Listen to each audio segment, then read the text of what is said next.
صباح الفل. النهاردة هنعمل حلبة معقودة عظمة بطريقة ست الحبايب. في ناس بتقول عليها مفتقة، بس احنا في اسكندرية بنقول عليها حلبة معقودة. هعملها معاكم بطريقة بسيطة زي ما عودتكم، وهتطلع معاكم ناجحة جدا من أول مرة. يلا بينا نبدأ ونقول بسم الله ونصلي على سيدنا محمد عليه أفضل الصلاة والسلام. هعمل معاكم الحلبة النهاردة ب2 كيلو عسل اسود. تقدروا تضعفوا الكميات او تنصصوها زي ما انتوا عايزين. هنحتاج 2 كيلو عسل اسود، 3/4 كوب زيت، 3/4 كوب دقيق، 4 معلقة كبيرة حلبة مطحونة، معلقة كبيرة مغات، كوب سمسم محمص، ربع كيلو سوداني ابيض مقشر، عصير ليمونة، ربع معلقة صغيرة ملح ليمون. كمية السوداني والسمسم اختيارية، ممكن تزودوها او تقللوها حسب ما انتوا عايزين، بس تقدروا تقولوا الكمية اللي قلتها لكم هي كمية متوسطة بالنسبة لل2 كيلو عسل اسود. لا هي قليلة ولا هي كتير، هي نسبة معتدلة. وبالنسبة للليمون احنا بنستعمل الليمون عشان العسل بعد كده ما يسكرش. وبالنسبة لملح الليمون بنستعمله كمادة حافظة، خصوصا لو عملتوا كميات كبيرة. نيجي بقى الحلة بتاعتنا على نار متوسطة، هننزل بنص كوب من الزيت ونسيب الربع الباقي على جنب، هنحتاجه كمان شوية. الزيت لازم يكون زيت فاتح، يعني نستخدم زيت عباد او زيت ذرة. اول ما الزيت يسخن معانا كويس جدا هننزل على طول بنص كمية السمسم اللي معانا، ونقلب كويس جدا ونحمصه لحد ما نشم ريحة السمسم. اهم حاجة التقليب باستمرار علشان ما يغمقش معانا.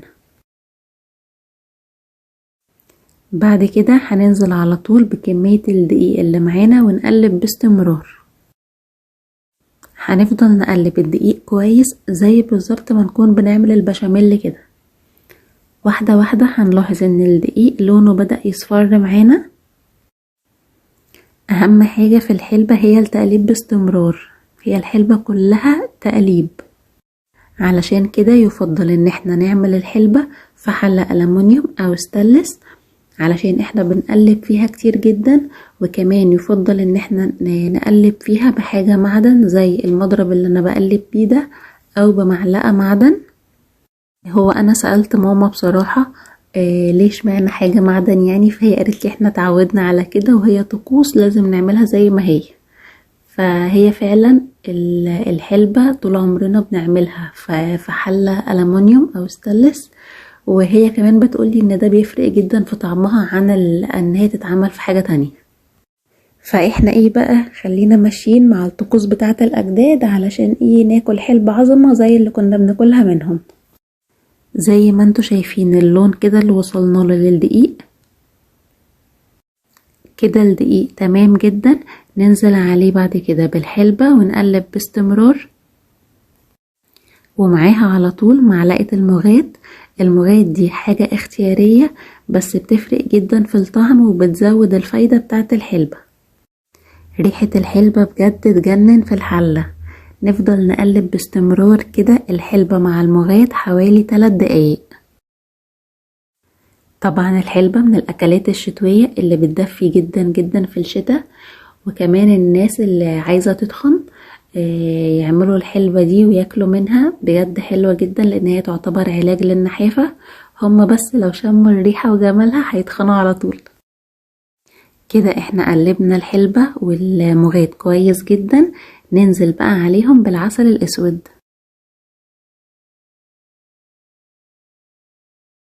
شايفين جمال الحلبة بقى؟ تحفة جدا جدا، وريحتها قلبت الشقة كلها. بصوا بقى، انا محضرة العيش الفينو على جنب عشان اول ما تخلص مش هقدر اقاوم. هنقلب شوية لحد ما تبدأ تغلي وتتقل حبة كده معانا. لو لاحظتوا اهي من الاطراف بدأت تغلي. بنعلي النار على العسل لحد ما يغلي وبعدين نوطي النار تاني. وهنا مش لازم نقلب باستمرار، بنقلب شوية ونسيب العسل شوية يغلي على نار هادية زي ما قلنا، من 5 دقايق ل6 دقايق كده. وعايزة اقول لكم كمان ان الحلبة المعقودة دي فكرة مشروع مربح جدا من البيت. لان هي بتاخد مجهود بسيط ووقت قليل في تحضيرها، وكمان مش محتاجة رأس مال يعني. فهي ممكن اي واحدة تعمل بيها مشروع من البيت، هتكون حاجة كويسة جدا ليها ومربحة جدا كمان.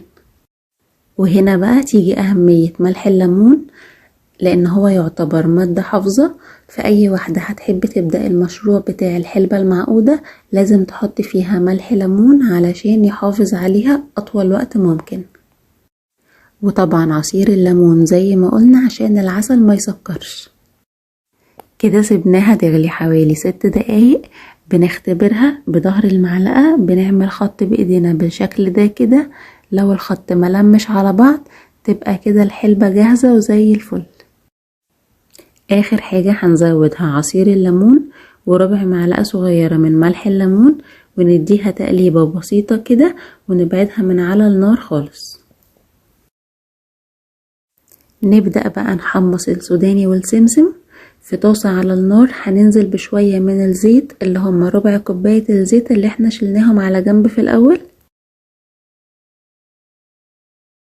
أول ما الزيت يسخن هننزل على طول بكمية السوداني اللي معانا ونقلب فيه باستمرار على نار هادية، علشان السوداني بيغمق بسرعة، فلازم نقلب فيه باستمرار. بعد كده ننزل عليه بالسمسم ونقلبهم الاتنين مع بعض كويس جدا لحد ما يتحمصوا ونشم ريحتهم.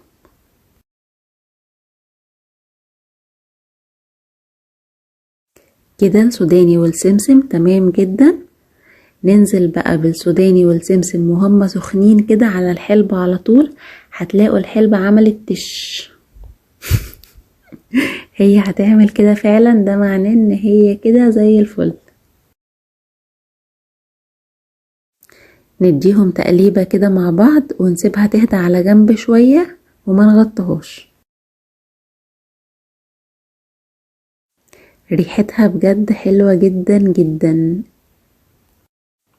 جربوا الحلبة المعقودة بالطريقة دي، هتعجبكم جدا جدا وهتطلع معاكم ناجحة من اول مرة. بصوا بقى كده بعد ما هدت شوية بدأت اقسمها في العلب او تحطوها في اطباق زي ما انتوا عايزين.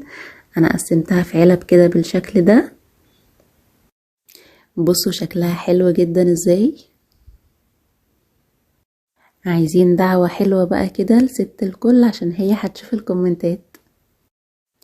طبعا بقى انا ما قدرتش اقاوم العيش الفينو اهو زي ما قلتلكوا، وحطيت شوية في طبق. بجد طعمها حلو جدا جدا. والسوداني والسمسم طعمهم حلو جدا. السوداني مقرمش ومحمص وطعمه حلو جدا جدا. الطريقة دي بتاعت تحميصه في الاخر بتخلي طعمه في الحلبة مميز وحلو جدا.